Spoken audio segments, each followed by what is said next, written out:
बिस्मिल्लाहिर्रहमानिर्रहीम, अस्सलाम वालेकुम। मरीम नवाज साहिबा लंदन चली गई हैं। अब हर कोई ये जानना चाह रहा है कि लंदन प्लान है क्या, वहाँ पर अब क्या साजिश हो रही है, क्या गेम प्लान बन रहा है और मरीम साहिबा की रात को मुलाकात है किससे, ये बातें हो रही हैं।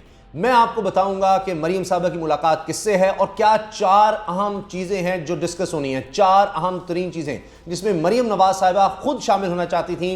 पहले भी कुछ लोग वहां पर मौजूद हैं, लेकिन मरीम साहबा कहती हैं कि नहीं, मैं जो कहूं वो हो, कहीं मेरे वालिद को, नवाज शरीफ साहब को, वो जो दीगर लोग वहां पर मौजूद हैं वो इन्फ्लुएंस ना कर लें। तो कुछ फैसले हैं जो मरीम नवाज साहिबा खुद अपने लेना चाहती हैं। जिस तरह आपने देखा तमाम अंकल्स को बिठाकर वो डिक्टेट कर रही होती हैं प्रेस कॉन्फ्रेंस में कि अंकल ये बात करें, अंकल ये ना करें, ऐसे करें, ये करें। अब आप ये देखिए कि मरीम साहबा जब लंदन जाती हैं तो रास्ते में एयरपोर्ट पर उनसे एक शख्स सवाल करता है कि मरीम साहिबा ये बताइए कि आपने कहा कि आपकी एक छोटी सी सर्जरी भी होनी है जिसके लिए आप जा रही हैं, अपने वालिद से मिलने जा ही रही हैं, लेकिन ये जो मुलाकात है, रात वाली मुलाकात, इसको छुपाया जा रहा है। उस पर तो मैं आता हूं, लेकिन आप देखिए सवाल क्या किया वहां पर। सवाल ये हुआ मरीम साहिबा से कि 30 साल हो गए, 30 साल आपने हुकूमत की है यहां पर और एक हॉस्पिटल ऐसा नहीं बना सके कि जहां पर छोटी सी आपकी सर्जरी हो सके। तो इसका कोई जवाब मरीम साहिबा ने दिया और वो आगे चल दी। अब आप देखिए कि दूसरी तरफ आसिफ जरदारी साहब अगर बीमार हैं तो उनके भी इलाज की मुल्क से बाहरी बात हो रही है। अब पहले मैं आपको बता देता हूं कि मरीम साहिबा की मुलाकात किससे है और क्या चार चीज़ें डिस्कस होने जा रही हैं। वही मुक्तदर हल्के, वही फैसला साज जो इससे पहले मरीम साहिबा का पासपोर्ट की वापसी आप देख रहे हैं, इसके साथ इसहाक डार की वापसी आप देख रहे हैं, वही फैसला साज, वही मुक्तदर हल्के जिन्होंने बिठाया इनको लाकर, उन्हीं के नुमाइंदे वहाँ पर हैं, उन्हीं के नुमाइंदे। और वो ऐसे नुमाइंदे हैं कि वो सामने ना आए। उसकी वजह यह है कि आप देखते हैं कि जहाँ भी ये लोग जाते हैं लोग एहतजाज शुरू कर देते हैं। नवाज शरीफ साहब के घर के बाहर एहतजाज हो रहा होता है। तो ये तो अब खुद जब मिलते हैं, यानी नवाज शरीफ से मिलने जब अब अमेरिका दौरे के बाद शहबाज शरीफ गए हैं तो तब भी मुलाकात को खुफिया रखा गया कि जनाब किसी ऐसी जगह मुलाकात हो, लोगों को पता न लगे। तो अब ये जो फैसला साज और मुक्तदर हल्कों की मुलाकात है, उनके नुमाइंदे की मुलाकात है, ये कैसे खुफिया नहीं रखी जाएगी? एक चीज़ ये, और दूसरा ये कि वो ऐसी शख्सियत है जिसको कोई, यानी जो हमारे यहाँ आम शख्सियात हैं उनको आसानी से जाना पहचाना जाता है। तो ऐसा ना हो, ऐसी कोई शख्सियत आपको वहाँ नज़र नहीं आएगी। वो तो एक बहुत बड़ा मसला खड़ा हो जाएगा कि ये क्या है। तो उससे जो मुलाकात है मरीम साहिबा भी उसमें बात करेंगी।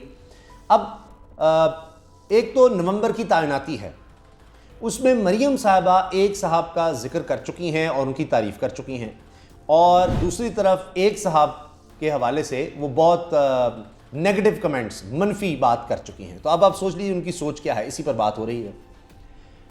अब एक तो है नवंबर की तैनाती, दूसरी चीज़ है मियाँ नवाज शरीफ की वापसी। वो कब होनी है, किस तरह होनी है, कह के तो ये गई है मरीम साहिबा कि जी मैं चाहती हूँ कि मैं नवाज शरीफ साहब के साथ ही वापस आऊँ। और शाहिद खाकान नवासी साहब अगर हैं तो वो भी इस तरह की बात करते हैं। और इसहाक डार ने कहा है कि जी शहबाज शरीफ के लिए भी, हमारे सब के लिए नवाज शरीफ ही वज़ारत उज़्मा के उम्मीदवार हैं। तो वो नवाज शरीफ की वापसी हो रही है। वापसी से मुराद यह है कि यहाँ भी जो उनकी ताहयात नहली है उसका क्या बनेगा, वो सब कुछ भी देखना है। आते ही उनको जेल तो नहीं जाना होगा, ये सब। तो नवंबर की तैनाती के साथ नवाज शरीफ की वापसी किस तरह होगी, कैसे होगा, क्योंकि मरीम साहिबा जाते हुए कहा जा रहा है कि 6 नवंबर की टिकट उन्होंने करवा ली है रिटर्न, लेकिन ये भी कहा जा रहा है कि हो सकता है कि 3 महीने तक मरीम नवाज साहिबा लंदन में ही क़याम करें। तो ये अब देखना है कि कहाँ तक चीज़ें पूरी होती हैं, क्या होता है। फिर वो जो छोटी सी सर्जरी है वो भी है। तो दो चीज़ें तो मैंने आपसे अर्ज़ कर दी, नवंबर में तैनाती, नवाज शरीफ की वापसी, उसकी डिटेल्स वगैरह। तीसरी चीज़ है इलेक्शन की डेट वगैरह, वो किस तरह से होंगे, क्या होगा। चौथी चीज़ है इमरान खान की नाअहली। जी हाँ, इसके हवाले से भी डिस्कशन होनी है, क्योंकि इमरान खान के होते हुए ये इलेक्शन जीत सकते ही नहीं हैं। तो इस पर भी अब ये है कि जी हमें मैदान खाली चाहिए, और नवाज शरीफ तभी इलेक्शन में आ सकते हैं, हम इलेक्शन तभी करवा सकते हैं, अनाउंसमेंट ही तभी कर सकते हैं जब आप इमरान खान को नाअहल करवाएं। तो ये मामलात हैं जिनको डिस्कस करना है, जिनकी बात होनी है। मरीम साहिबा अपना बंदा लगवाना चाहती हैं। अब आप देखिए सिरल आलमीडा क्या लिख रहे हैं। सिला अल्मेडा वही डॉन लीग्स में आपने देखा, उस हवाले से भी इनका नाम आया, इनको बुला बुला कर इंटरव्यू भी दिए जाते रहे। अब सिला अल्मेडा कह रहे हैं since Nawaz has proved so rubbish at selecting chiefs perhaps Maryam could pick the next one, about time a woman made the choice. Irshad Bhatti साहब कह रहे हैं जी वज़ीर आला पंजाब चौधरी परवेज़ इलाही भी लंदन में मौजूद हैं। तो ये बड़ी दिलचस्प बात है, ना सिर्फ परवेज़ इलाही साहब बल्कि अलीम खान साहब भी मौजूद हैं। अब आजकल अलीम खान साहब बड़ी मुश्किल में हैं और ये भी मनाज़र नज़र आए कि अलीम खान साहब वहाँ नवाज शरीफ की बिल्डिंग के बाहर, उनके घर ऑफिस के बाहर खड़े हैं और अंदर नहीं जा रहे। तो लोग सवाल करें जी आपको मतलब बुलाया नहीं अभी तक अंदर, आपको जाने नहीं दिया जा रहा, तो कह रहे हैं अभी फ़िलहाल आप मौसम इंजॉय करें। ये है जनाब अलीम खान साहब के साथ सलूक शरीफ ख़ानदान का, ये तो भी हो रहा है।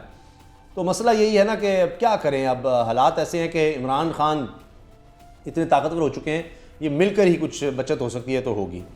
नवाज शरीफ वज़ारत उज़्मा के उम्मीदवार, शहबाज की भी यही ख्वाहिश है। इसहाक डार, आप ये चीज़ नोट कीजिए कि इसहाक डार असल में नवाज शरीफ मरियम कैंप के बंदे हैं। मरियम साहिबा ने जो प्रेस कॉन्फ्रेंस की उसमें मरियम नवाज साहिबा कह रही है कि मैं हुकूमत से खुश नहीं हूँ। तो शहबाज शरीफ किसके वज़ीर आज़म हैं? जरदारी के। अभी जरदारी साहब की तबीयत ख़राब हो गई है। अब आप देखें ना, जब मरियम साहबा खुद डीलिंग शुरू कर देंगी, जब ये रजीम चेंज का सारा मामला हुआ तो सबसे आगे कौन था? बिल्कुल ठीक, जरदारी साहब थे। वो कहते थे पहले इसको हटाओ फिर हम तुमसे बात करेंगे। और फिर इन तमाम के बयानात हैं शाहिद खान अब्बासी से लेकर दीगर सब के जनाब अदम एतमाद तब तक कामयाब नहीं हो सकती जब तक वो हमारे साथ ना हो, अदम एतमाद कामयाब नहीं हो सकती। तो जरदारी साहब क्या कुछ कहते रहे कि वो आगे थे, मेरा वज़ीर आज़म शहबाज शरीफ है। ये सब बातें जरदारी साहब करते रहे। पंजाब हुकूमत कैसे गिरानी है, हमज़ा शहबाज को वज़ीर आला बनाने की कोशिशें, और चौधरी शुजात हुसैन से रात भर तवील मुलाकात, वो जरदारी साहब करते रहे। अब ये वक्त आया कि मरियम डायरेक्ट हो गई हैं, वहाँ मुक़्तदर, फैसला साज, 4 नुकात, लंदन प्लान, उसमें हमें पूछा ही नहीं जा रहा। तो जरदारी साहब तो वैसे ही बड़े बीमार हैं। अब मरियम साहबा ने कह दी जी पासपोर्ट मिल गया, अल्लाह करे नवाज शरीफ मेरे साथ लंदन से वापस आए, मैंने आपको बता दिया कि क्या हो रहा है क्या नहीं। अब इन्होंने तो मरियम साहबा ने शुजा पाशा ज़हीरुल इस्लाम ने फॉरेन फंडिंग का मकसद दबा कर रखा था, इमरान को संगीन मुकदमात में पकड़ा जाए, इस ख्वाहिश का इजहार करके वो चली गई हैं। पीछे से केसेस वगैरह बन रहे हैं, FIA को एक्टिव कर दिया गया, इलेक्शन कमीशन ने स्टेट बैंक से तफसीलात मांग रही है इमरान खान साहब के अकाउंट की, ये सब कुछ तो हो रहा है। आसिम अली जरदारी को इलाज के लिए दुबई मुंतकिल किए जाने का इम्कान, दुबई से आने वाली डॉक्टरों की 3 रुकनी टीम ने मुआयना किया, इलाज मुआवजे को दुरुस्त करार दिया। इत्तेज़ाज़ अहसन साहब का बयान सुनिए इस सारी सूरत हाल में। कहते हैं कुर्सी से चिपके रहने का हुनर नून लीग के पास है। अब ये ज़रूर मैं इसमें अर्ज़ कर दूँ कि इत्तेज़ाज़ साहब हमेशा कहते हैं कि ये लाडले हैं, शरीफ ख़ानदान ये सिस्टम का लाडला है, लाडला। तो अब आप देख लीजिए क्या हो रहा है। वज़ीर आज़म नए आर्मी चीफ का फैसला जल्द करें तो बेहतर होगा, शाहिद खान अब्बासी। मैंने आपको बता दिया ना, डिस्कशन जो चल रही हैं उसमें देख लीजिए, इशारे आपको मिल जाएंगे सारे खबरों में, लेकिन अंदर की खबर आपको इस तरह कोई नहीं बताया है जो मैंने अर्ज़ की है। जरदारी साहब का दुबई से आए डॉक्टरों की टीम ने मुआयना किया, अमेरिका से भी डॉक्टर्स बुलाने, इलाज के लिए बैरून मुल्क मुंतकिली पर गौर, बिलावल की मुलाकात। और इसमें भी कहा जा रहा है कि उनके फेफड़ों का मसला है, पानी वहाँ भर गया, उसमें इन्फेक्शन है, लेकिन साथ अब दिल का आर्जा भी पैदा हो गया है जिसकी वजह से उनकी हालत काफ़ी नासाज है, लेकिन कह रहे हैं कि कुछ बेहतरी आ रही है। सदीक जान कहते हैं जी एक अहम शख्सियत के लंदन पहुँचने पर मरीम नवाज़ भी लंदन पहुँचेंगी, मियाँ नवाज़ शरीफ और मरीम नवाज़ इस शख्सियत से मुलाकात में हम फैसले करेंगे।